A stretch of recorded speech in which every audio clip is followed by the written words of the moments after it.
19세기 역사가이자 사상가였던 영국의 토마스 칼라일은 이런 얘기를 했습니다. 길을 가다가 돌이 나타나면 나약한 자들은 그것을 걸림돌이라고 얘기하고 지혜로운 자와 강자들은 그것을 디딤돌이라고 이야기한다. 우리가 사는 인생 매 순간 넓고 편한 길만 있는 것이 아니죠. 때로는 생각하지 못한 문제들을 만나면서 어려운 상황들, 문제들을 경험하게 됩니다. 문제는 우리 앞에 그 장애와 어려움이 있느냐 없느냐라는 것이 아니라 그 문제를 어떻게 보느냐에 따라서 우리는 다른 인생을 살아가게 된다라는 것입니다.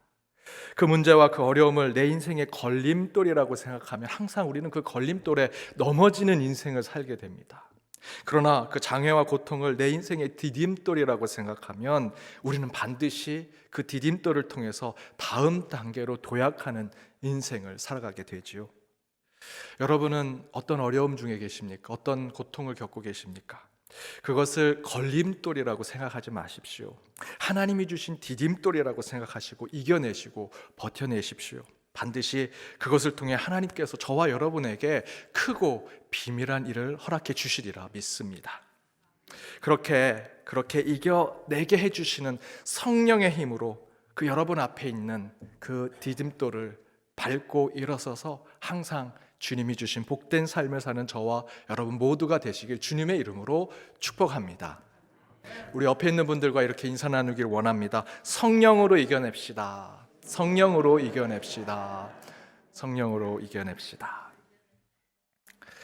오늘 마태복음의 말씀 67번째 너는 그 잔을 마실 수 있느냐라는 제목으로 함께 말씀을 나눠보고자 합니다. 지난 주일 저희는 1년 만에 주님의 몸과 피가 상징되는 떡과 잔을 나누는 성만찬을 행했습니다. 코로나 상황에 따라 전과는 완전히 다르게 개별적인 그 키트를 통해서 또 온라인으로 예배를 드리는 우리 성도님들은 각자 집에서 준비한 떡과 잔을 통해서 성만찬을 함께 나눴습니다. 코로나의 상황이라 성찬 키트로 성만찬을 나눴지만 그럼에도 불구하고 성도님들이 오랜만에 나눈 이 성찬이 내게 은혜가 되었고 감동이 되었다라고 간증하시는 분들을 만나보았습니다. 성례전이 중요한 것은요, 인간이 준비해서 이렇게 예배를 드리고 성찬을 하는 것이 중요한 것이 아니라 그 예배 가운데 성례전 가운데 임하시는 하나님 때문에 그것이 은혜가 되는 것을 다시 한번 깨닫게 되었습니다. 코로나 상황에 이 성찬을 하는 것이 얼마나 힘들겠습니까? 준비하는 과정부터 한 달 전부터 우리 목사님들과 함께 계속해서 토론하고 논의하면서 준비했습니다. 할 것이냐 말 것이냐, 한다면 어떻게 할 것이냐, 예전처럼 할 것이냐 아니면 새롭게 할 것이냐, 새롭게 한다면 어떻게 준비할 것이냐, 그 가운데 안전과 건강은 어떻게 챙기면서 할 수 있을 것이냐, 인간적으로 여러 과정들, 여러 논의들을 통해서 성찬을 나눴지만 그것으로 우리가 은혜를 받는 게 아니라 그 우리 인간의 최선으로 다해서 준비한 성례전 그 가운데 임하시는 하나님을 통해서 우리가 은혜를 받는다라는 것을 깨닫게 되었습니다. 그렇다면 왜 주님의 몸과 피를 나누는 이 성찬이 우리에게 감동과 감격을 주는 것일까? 보네퍼 목사님은 이렇게 말씀하십니다. 하나님이 인간이 되시는 낮아지는 행위로서 그리스도는 인간과 함께 있는 피조물로 존재하고 또한 그리스도는 우리 인간 한가운데 현존하게 하는 것을 느끼고 경험하게 하고 깨닫게 하기 때문에 그 가운데 성찬을 통해 우리가 감동과 감격을 받게 된다는 것입니다. 그러니까 성만찬을 나누는 것은 단순히 예수님의 몸과 피를 먹고 마시는 것으로 어떤 예배의 형식적인 행위를 하는 것에 머무는 것이 아니라 하늘의 하나님이 이 땅에 몸과 피로 내려오시는 것을 우리가 받아들이는 것이 성찬이라는 것이죠. 그리고 우주 만물을 창조하신 그 하나님께서 이 땅에 창조되고 피조된 떡과 잔으로 변모하셔서 우리에게 임하시는 것이 성찬이라는 것입니다. 여러분, 이 말만 들어도 은혜가 되지 않습니까? 가슴이 뜨거워지지 않습니까? 저 하나님께서 이 땅에 내려오신 것을 우리가 받아들이는 것이요, 창조하신 창조주 하나님이 창조되고 피조된 그 떡과 잔으로 우리에게 함께 하시고자 하신다는 그 뜻, 그것이 성찬이라는 것이 우리에게 그 자체로 은혜지요. 그렇다면 이 성찬의 가치와 의미 속에 성찬의 신비는 어떻게 나타날까요? 여러분, 다른 종교들이나 세상도 요즘에 세속 영성이라는 표현을 씁니다. 교회에서만 쓰지 않습니다. 다른 세상에서도 영성이라는 표현을 쓰더라고요. 그 세속 영성을 갖고 있는 사람들도 저희가 하는, 우리 교회에서 하는 성만찬과 성찬식과 비슷한 그런 세속 영성의 예식을 합니다. 그런데 그 예식을 하는 그들, 세속 영성에서 하는 그 예식의 목적과 우리 교회에서 하는 성찬의 목적은 서로 다릅니다.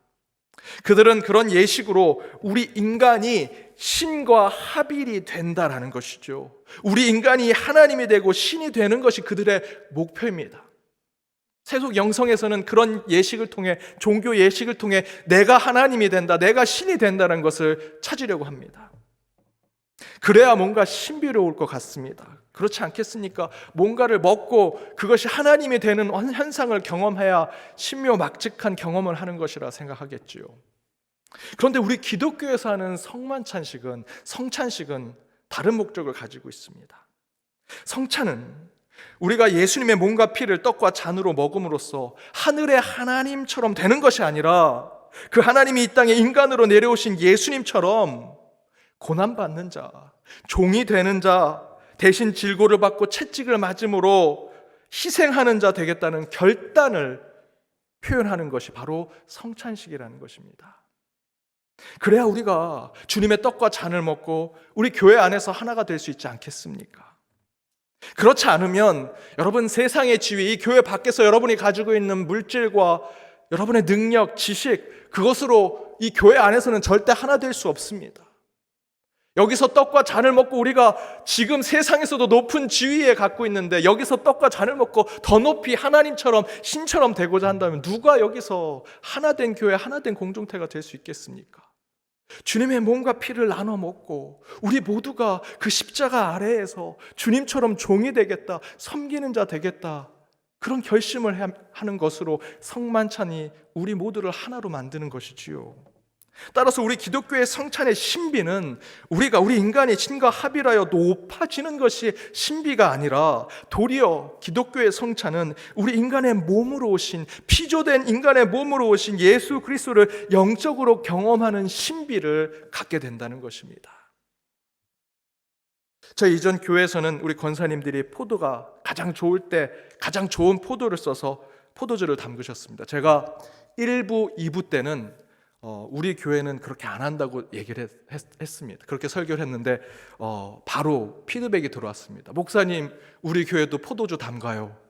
네, 우리 교회도 성찬을 위해서 포도주를 담근다고 합니다. 그런데 제가 전에 사역했던 그곳에서는 그 포도주를 담그면 살짝 더 이렇게 푹 익혀서 그런지 알코올기가 납니다. 살짝 술맛이 납니다.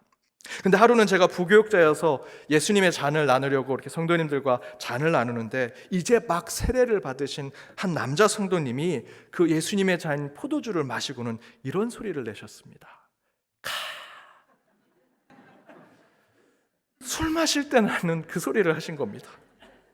너무나 진지한 성만찬식에 그분이 그 소리를 내는데 이 성찬 위원들은 어찌할 바를 몰라 너무나 당황했고요. 그 주변에 있던 성도님들은 웃어야 될지 울어야 될지 그 힘들어한 표정들을 지는 모습을 보았습니다.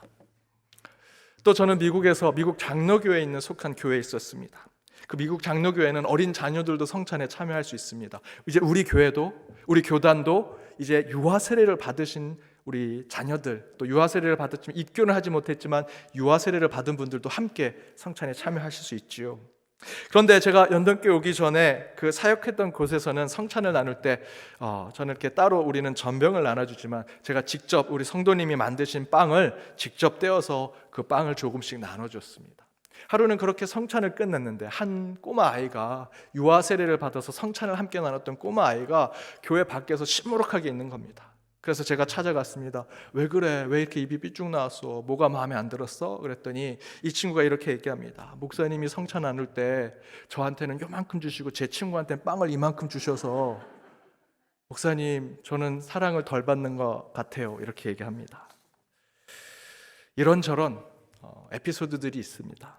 그래서 하루는 제가 목회자들 모임 가운데 그 미국 그 교회들이 모여 있는 노회, 미국 노회에서는 목회자들에게 진짜 목회 상담을 해줍니다. 이 목회자들이 몇 분이 모여가지고 그 가운데 선배 목사님들이 각각 교회에서 있었던 이야기를 들으면서 상담을 해주는 것이죠. 그 자리에 제가 참여해서 바로 지금 겪었던 이런 성만찬 그 예식 가운데 정말 특별하게 벌어지는 그 에피소드들을 제가 이야기했습니다. 그러면서 한국 교회는 성찬식이 매우 진지합니다. 엄숙합니다. 그런데 새가족들이 세례박 받고 성찬을 받을 때나 막 성찬에 참여하거나, 또 한국 교회는 이전에는 아이들이 참여하지 않았는데 아이들도 함께, 유아 세례를 받은 아이들도 함께 성찬에 참여하니 뜻하지 않은 일이 벌어지곤 합니다. 그럴 때는 어떻게 해야 됩니까? 라고 물었습니다. 그랬더니 그 미국 교회 나이 많은 목사님이 이렇게 충고해 주십니다. 예수님 시대 그리고 초대교회에서 하는 성찬식 때 정말 그렇게 엄숙하고 진지했을까요?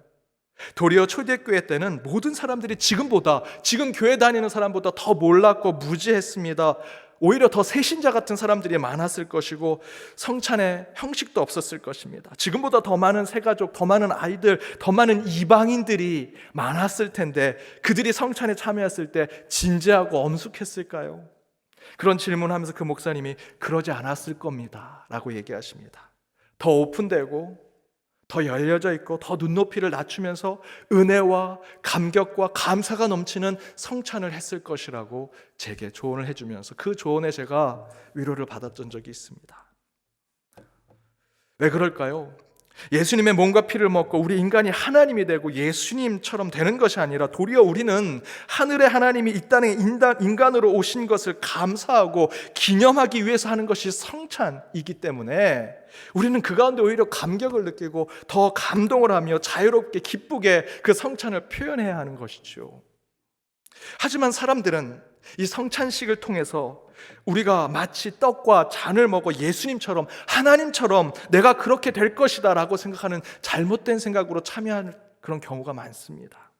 그러다 보니 성찬이 엄숙해질 수밖에 없습니다. 진지할 수밖에 없습니다. 내가 지금 이 떡과 잔을 먹으면 하나님처럼 되는데, 하늘의 신처럼 되는 건데 엄숙해야죠. 진지해야죠. 그러나 1세기 초기 교회, 예수님이 성찬을 나눌 땐 그러지 않았다는 거죠. 로버트 뱅크스라고 하는 학자는 1세기 교회 예배 이야기라는 책에서 초대교회가 있었던 곳에 처음으로 초대받아 간 그 이방인이 그 초대교회가 하는 성만찬을 보고 이렇게 표현하고 있습니다. 나의 예상과는 전혀 다른 모임이었다. 점잖지 않은 의식이나 이국풍 신비주의도 아니었다. 모든 것이 아주 단순하고 실제적이었다. 나는 그들의 신이 이렇게 엉성하고 일상적인 방식의 행위를 통해 대체 뭘 하려고 하는 것인지 궁금했다. 내가 신에 대해 익히 생각하던 방식과는 영 딴판이었다. 이 모임 전체, 초대교회 그리고 초대교회 그 성찬 예배에는 종교적으로 볼 때 의아스러운 점이 많다는 느낌을 받았다. 내가 아는 한 그때까지 일어난 일들 가운데 종교적인 내용이라고는 거의 없었다. 사람들이 기대하는 예전의 틀은 고사하고 어째서 사제조차 없단 말인가? 무슨 얘기를 하고 있습니까? 우리는 마치 성찬이 신앙의 급수가 높고 신앙의 연수가 많고 뭔가 준비가 다 되어 있는 성도들이 참여해서 떡과 잔을 나누는 것이라고 생각하죠. 하지만 초대교회는, 저와 여러분이 따라가고자 하는 초대교회는 그러지 않았다는 겁니다. 예수 그리스도를 처음 들은 사람들이 모였습니다. 이방인들이 모였고요, 교회에 초대받은 사람들이 모였습니다. 어쩌면 하나님이 원하는 참된 성만찬은 죄와 때가 묻은 사람들이 와서 어찌할 바 모르는 가운데 그들이 나누는 떡과 잔을 먹으면서 예수의 몸과 피를 먹고자 하는 그런 사람들의 모임이 성찬이 아니었겠습니까? 사실 성찬은 아래에서 위로 올라가는 인간의 종교적 행위가 아닙니다. 저와 여러분이 이 땅에 있는 떡과 잔, 그걸 거룩하게 구별해서 그걸 먹으면 내가 하나님이 될 거야, 내가 신이 될 거야 라고 하는 인간의 종교적 행위가 아니라는 겁니다. 실제 저와 여러분이 나누는 성찬은요, 위에서 아래로 내려오는 하나님의 은혜와 사랑을 경험하는 것이 성만찬이 되어야 합니다. 주님의 몸과 주님이 내어주신 그 피를 저희들이 하나님처럼 떡과 잔을 받아 먹어서 우리 예수님처럼 우리도 낮아지고 겸손해지는 것을 결단하는 것이 성찬이 되어야 한다는 것이지요. 그런데 바로 그 성찬의 의미를 잘못 깨닫고 우리 인간은 그 성찬을 통해 스스로 하나님이 되려고 하는 모습을 보일 때가 많습니다. 실제로 오늘 성경에도 그런 모습을 보이고 있지요. 오늘 본문 20절에 이렇게 기록되어 있습니다. 함께 읽어보겠습니다. 예수께서 대답하여 이르시되 너희는 너희가 구하는 것을 알지 못하는도다.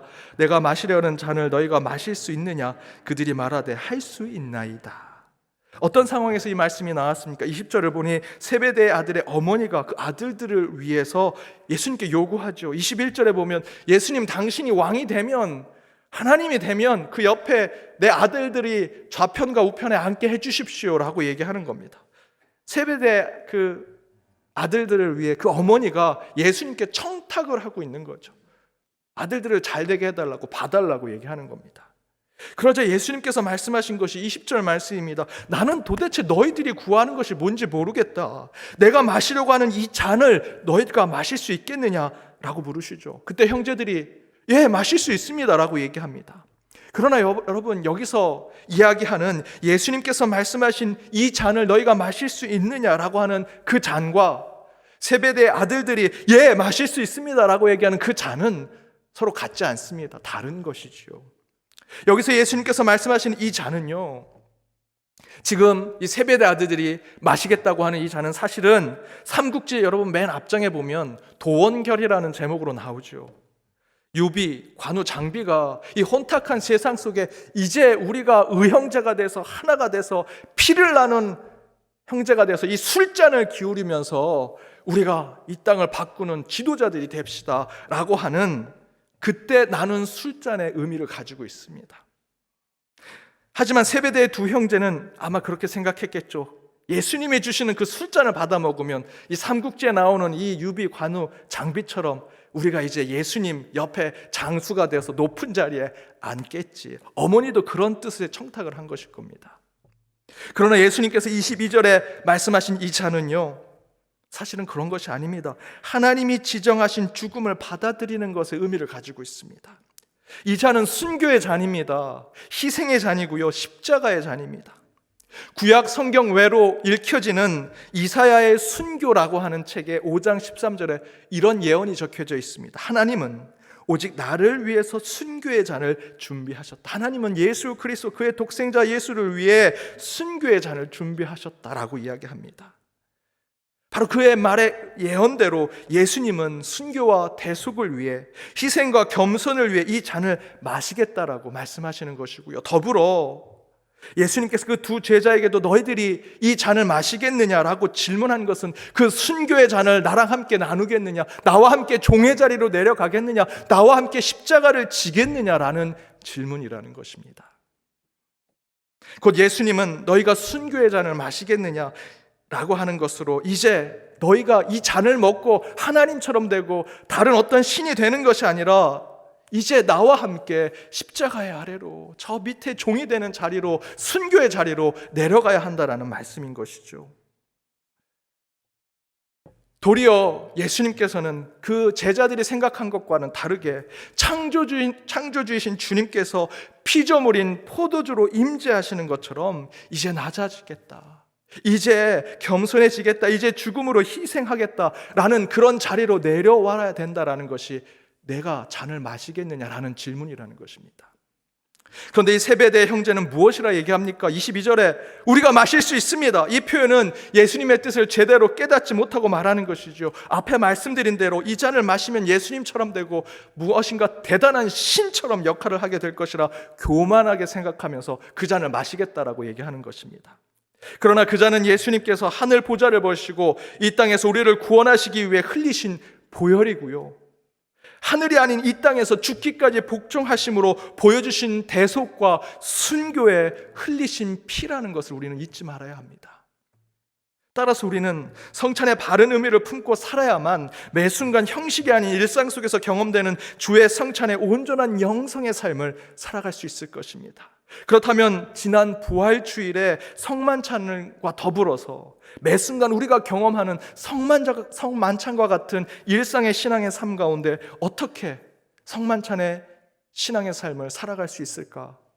저는 여러분과 두 가지를 함께 나눠보고자 합니다. 그 첫 번째는 주님의 잔을 마시는 성찬은 우리 그리스도인들에게 다른 삶을 살라고 요청하는 것이라는 겁니다. 저와 여러분이 주님의 몸과 피, 그것을 떡과 잔으로 나눌 때 저와 여러분이 나누는 그 성찬은 이제 우리 그리스도인으로서 우리는 다른 삶, 구별된 삶을 살아야 한다는 것이지요. 앞에서 세베대의 아들의 그 어머니가 두 아들의 저 높은 자리에 앉게 해달라고 예수님께 청탁하죠. 그에 대해서 예수님께서 내가 마시려고 하는 잔을 너희가 마실 수 있느냐 질문하는데 이 제자들은 잘못 판단하고 마실 수 있습니다라고 얘기합니다. 그러나 그들이 마시겠다는 그 잔은 앞에서 제가 말씀드렸던 대로 높은 곳에 올라가려고 하고 신이 되고자 하는 잔입니다. 이에 대해서 예수님께서는 25절 이하에서 그들이 잘못 생각하고 있는 그 잔에 대해서 이렇게 말씀하십니다. 너희가 이 잔을 마시면 이방인의 집권자들처럼 내 마음대로 주관하고 세상의 고관들처럼 권세가 주어지는 것으로 생각할지 모르겠지만 그게 아니다. 너희가 이거를 마시면 세속의 영성을 가진 사람들처럼 이 떡과 잔을 먹으면 내가 하나님이 되겠지, 눈이 밝아지겠지, 세상의 다른 신처럼 살아가겠지 생각할지 모르지만 오늘 25절에 예수님께서 이 잔을 마시면 이방의 권사제들, 집권자들, 세상의 고관들처럼 네가 될 줄 알지만 그렇지 않다고 말씀하시지요. 그러면서 26절 앞부분에 무엇이라 말씀하십니까? 함께 읽어보겠습니다. 너희 중에는 그러지 않아야 하니라. 그런 생각으로 너희가 이 잔을 받아 마실지라도 너희는 그래서는 안 된다. 내 잔을 받아 마시는 자들은 그래서는 안 된다. 세상과는 구별되고 세상과는 달라야 한다. 그러면서 예수님께서 26절 이하에 무엇이라 말씀하고 있습니까? 우리 26절 후반절부터 28절 함께 읽어보겠습니다. 함께 읽겠습니다. 너희 중에 누구든지 크고자 하는 자는 너희를 섬기는 자가 되고 너희 중에 누구든지 으뜸이 되고자 하는 자는 너희의 종이 되어야 하리라. 인자가 온 것은 섬김을 받으려 함이 아니라 도리어 섬기려 하고 자기 목숨을 많은 사람의 대속물로 주려 함이니라. 제자들과 사람들은 예수님 옆에부터 예수가 왕이 되고 예수가 저 높은 자리에 올라가면 주님이 주시는 그 술잔 한번 기울은 저희들은 이제 그 옆에 우편과 좌편에 앉은 높은 자리를 앉겠지, 하나님처럼 되겠지, 신처럼 되겠지라고 생각하지만 우리 예수님은 이렇게 말씀하십니다. 그것은 순교의 잔이다, 섬김의 잔이다, 희생의 잔을 받아 마실 수 있겠느냐라고 물으시는 것이 바로 이 본문입니다. 너희가 생각할 땐 으뜸되고 높은 자리에 올라가야 된다고 생각하지만 그렇지 않다. 너희는 달라야 한다. 그 잔을 받아 마시면 으뜸이 되는 것이 아니라 종이 되어야 하고 크고자 되는 큰 사람이 되는 것이 아니라 섬기는 자가 되어야 한다. 그래서 그 말씀 가운데 너희가 그 잔을 받아 마시겠느냐 라는 것에 응답한다면 저와 여러분은 오늘 26절에서 28절의 말씀대로 누구든지 크고자 하면 섬기는 자 되고 누구든지 으뜸되고자 하면 종이 되고자 하는 그 잔을 받아 마시는 자들이 되어야 하는 것입니다. 오늘 광고 때 향종직 선거에 대해서 말씀드렸습니다. 후보가 되실 분들 또한 누구를 찍어야 될 저와 여러분은 오늘 이 말씀을 기억해야 합니다. 여러분은 주님께서 후보가 되는 분들에게 물으실 겁니다. 그 잔을 받아 마시겠느냐? 여러분, 그 잔은 받아 마셔서 높은 자리로 올라가는 것이 아닙니다. 크고자 하는 자는 섬기는 자가 되어야 하고 으뜸이 되고자 하는 자는 종이 되어야 하는 그 잔입니다. 우리는 그런 자를 뽑아야 합니다. 그리고 후보가 되시는 분들은 이 말씀을 기억하며 주님의 말씀에 순종하는 자들이 되셔야 합니다. 우리는 지난 주일 모두 주님의 몸과 피를 떡과 잔으로 받아 마셨습니다. 그 뜻은 이제 우리도 주님처럼 섬기는 자 되고 종이 되겠다라는 결단과 다짐을 한 것이죠. 세상은 예수님을 이용해서 성공하고 출세하고 높은 곳에 올라가려고 합니다. 그렇게 할지라도 예수님의 말씀을 품고 있는 저와 여러분은 달라야죠. 26절의 말씀대로 너희는 달라야 한다.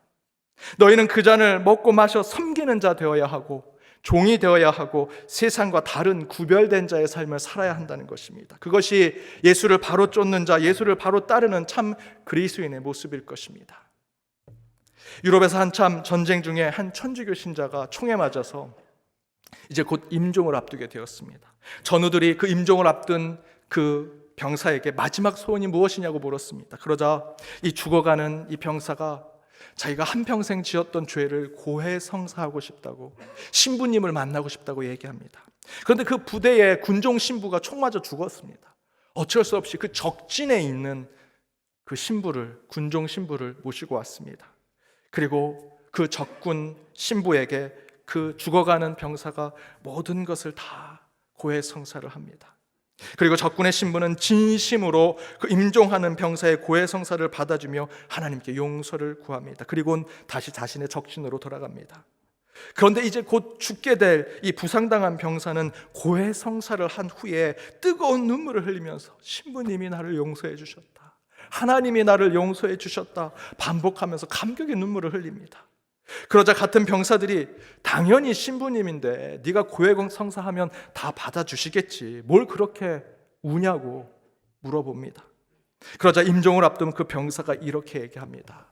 당연하지 않습니다. 나는 이 전쟁 속에서 내 총으로 수십 명의 신부와 수십 명의 목사를 죽였습니다.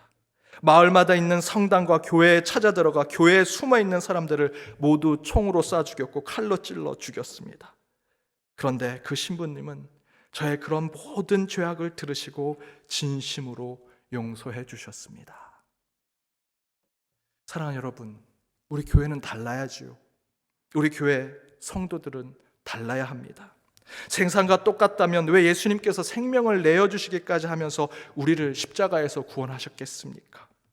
여러분, 우리 그리스도인, 저와 여러분이 그리스도인이라 생각하면 우리는 세상과 다른 삶을 살아야 합니다. 26절 앞부분의 말씀대로 너희는 달라야 한다는 그 주님의 말씀을 순종하는 삶을 살아야 합니다. 세상 모두가 예스라고 외치면 저와 여러분은 노를 외칠 줄 알아야 하고요, 세상 모두가 노라고 외치면 저와 여러분 예스를 외칠 줄 아는, 우리는 구별되고 다른 삶을 살아야 합니다. 저와 여러분은 주님의 몸과 피를 나눈 자들입니다. 이제 우리는 세상과 다른 피를 가진 주의 백성이 된 자들이죠. 그렇다면 세상과 다른 삶, 누구도 용서할 수 없는 이들을 용서할 수 있는, 누구도 해낼 수 없는 일들을 해낼 수 있는 그런 구별되고 다른 교회, 그런 성도가 되는 저와 여러분이 되어야 할 것입니다. 두 번째, 주님의 잔을 마시는 성찬은 우리 그리스도인들에게 나로부터 성찰의 삶을 살라는 것을 이야기해 주는 것입니다. 여러분이 먹고 마시는 성찬은요, 먼저 나 자신부터 성찰하는 것이 있어야 한다는 것이죠. 아는 목사님께서 학창시절에 수련회를 가셨습니다. 중간에 너무 배가 고파서 식당에 갔더니 식당에 그 토스트 샌드위치가 다 놓여져 있는 겁니다. 이렇게 봤더니 그 안에 계란 후라이에 햄에 샐러드가 들어있습니다.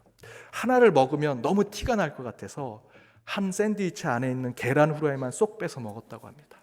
그리고 다시 프로그램에 들어가서 열심히 하는데 프로그램이 끝나고 준비되어 있던 그 샌드위치를 쭉 나눠주더랍니다. 한 사람씩 나눠주는데 그 목사님이 앉았던 자리에 딱 샌드위치가 놓여졌는데 어떤 샌드위치가 놓여졌을까요? 본인이 계란 후라이 쏙 빼먹었던 계란 후라이만 없는 그 샌드위치가 놓여졌더랍니다. 다른 사람들은 막 즐겁게 너무 맛있다고 하는데 본인만 눈물을 흘리며 회개하면서 그 샌드위치를 먹었던 간증을 하십니다. 꼭 그렇죠. 저와 여러분도 교회에서 어떤 구역이나 모임에 가면 항상 같이 있고 싶지 않은 그분이 있습니다. 저 권사님, 저 집사님 없었으면 너무 좋았을 텐데, 꼭 원수는 외나무 다리에 만난다고 꼭 그렇게 되는 경우가 많습니다. 왜 그런 마음이 들까요? 그건 여러분이 그분들을 싫어하고 그분들을 미워해서, 실제로 그분들이 뭐가 잘못 있고 문제가 있어서 그렇습니까? 아닙니다. 잘 돌아보십시오. 그 사람들의 문제가 아니라 저와 여러분의 문제입니다. 여러분, 성찬은 하늘에 계신 하나님이 이 땅에 인간으로 내려오셔서 죽기까지 복종하셔서 흘리시고 내어주신 그 상처난 몸과 흘리신 그 보혈을 우리가 함께 먹어서 한 몸이 되고 한 공동체가 되고 한 교회가 되는 거죠. 그런데 그 성찬을 하는데 남 탓하고 남을 미워하고 갈라지고 싸우는 마음을 가진다면 여러분, 그 성찬의 의미가 있겠습니까? 어느 교회 당회는 성찬을 매주 해야 한다는 매주 성찬파, 분기별로 한 번씩 해야 된다는 분기 성찬파, 성찬은 필요 없다는 성찬 무용파, 세 파가 나눠져 가지고 맨날 성찬을 해야 되냐 말아야 되냐 싸운다고 합니다. 그럼 뭐하러 성찬합니까? 성찬으로 하나 되자고 하는 건데. 근데 이게 한국교회 현실입니다. 저와 여러분이 외치는 게 뭡니까? 우리 교회 예수님의 사랑으로 사랑하자, 사랑하자. 긍휼과 자비를 베풀자. 그리고는 뒤돌아서서 우리가 싸우고 으르렁거리는 게 교회의 현실 아닙니까? 이에 주님께서 무엇이라 말씀하십니까? 고린도전서 11장 27절에서 29절은 성만찬에 제정된 말씀입니다. 그 말씀 가운데 이렇게 말씀하십니다. 함께 읽겠습니다. 그러므로 누구든지 주의 떡이나 잔을 합당하지 않게 먹고 마시는 자는 주의 몸과 피에 대하여 죄를 짓는 것이니라. 사람이 자기를 살피고 그 후에야 이 떡을 먹고 이 잔을 마실지니 주의 몸을 분별하지 못하고 먹고 마시는 자는 자기의 죄를 먹고 마시는 것이니라. 특별히 28절에 무엇이라 말씀합니까? 자기를 살피고 그 후에야 떡과 잔을 마실 수 있다. 성찬 전에 무엇을 해야 된다 말씀하십니까? 사람이 자기를 살펴야 한다. 자기를 성찰하고 내가 먼저 회개하고 내 잘못을 파악하고 그 후에야 성찬에 참여할 수 있다라고 말씀하시죠. 성찬으로 주님의 몸과 피를 나누어 우리 온 교우가 하나가 되고 한 몸이 되기 위해서 먼저 해야 하는 것은 저 권사는 먹으면 안 돼, 저 집사는 먹으면 안 돼, 저 성도는 아직 준비가 안 됐어, 다른 사람 탓하는 것이 아니라 여러분 진정한 성찬을 나누고 그 성찬으로 우리가 하나 되기 위해선 여러분 스스로를 성찰하셔야 합니다. 먼저 내가 회개해야 하고요, 내 자신을 돌아봐야 합니다. 나는 주님 앞에 지금 바른 성도로 서 있는가? 나는 지금 성찬을 받을 준비가 된 주님의 자녀로 서 있는가? 다른 사람에게 그것을 돌리지 마시고요, 여러분 먼저 성찰하십시오. 오늘 말씀에 그렇게 기록되어 있지 않습니까? 나부터 성찰한 후에 떡과 잔을 마셔라. 사랑하는 여러분, 우리는 주님의 몸과 피를 나는 주의 백성들입니다. 그럼 세상과는 다른 삶을 살아야 합니다. 구별된 삶, 구별된 그리스도인으로 살아야지요. 그리고 이제 항상 나를 돌아보아 성찰하고 회개하고 반성하는 삶을 통해 주님이 원하시는 참된 성찬을 받아 먹을 수 있는 그리스도인들이 되어야 할 것입니다. 그렇게 주님이 원하시는 참된 공동체를 이루는 신앙의 삶을 살 때 주님의 보혈, 주님이 상처받으신 그 주님의 몸, 그것을 떡과 잔으로 성찬을 나누는 것은 우리에게 헛된 것이 안 될 것입니다. 분명히 가치 있고 의미 있는 우리의 신앙의 삶이 되리라 믿습니다. 그런 참된 성찬의 신앙을 살아가시는 저와 여러분이 되기를 주님의 이름으로 축복합니다. 함께 기도하시겠습니다. 사랑의 주님, 기쁜 부활 주일을 보내고 다시 부활 이후의 삶을 바로 살아가고자 성전과 각자의 예배 자리에 나왔습니다.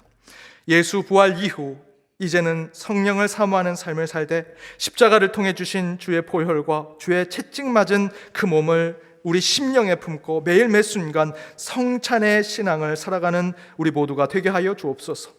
먼저 주님의 몸과 피를 받아 먹은 주의 자녀로서 세상과는 다르고 구별된 삶을 살게 하여 주옵시고, 또한 내 자신을 항상 돌아보아 회개하고 성찰하는 신앙의 삶을 살아가게 하여 주옵소서. 그리하여 이제 성령이 이끄시는 삶 가운데 더욱 귀한 열매와 은사가 가득한 부활의 50일이 되기를 간절히 바라오며 이 모든 간구 예수 그리스도 이름으로 기도드립니다. 아멘.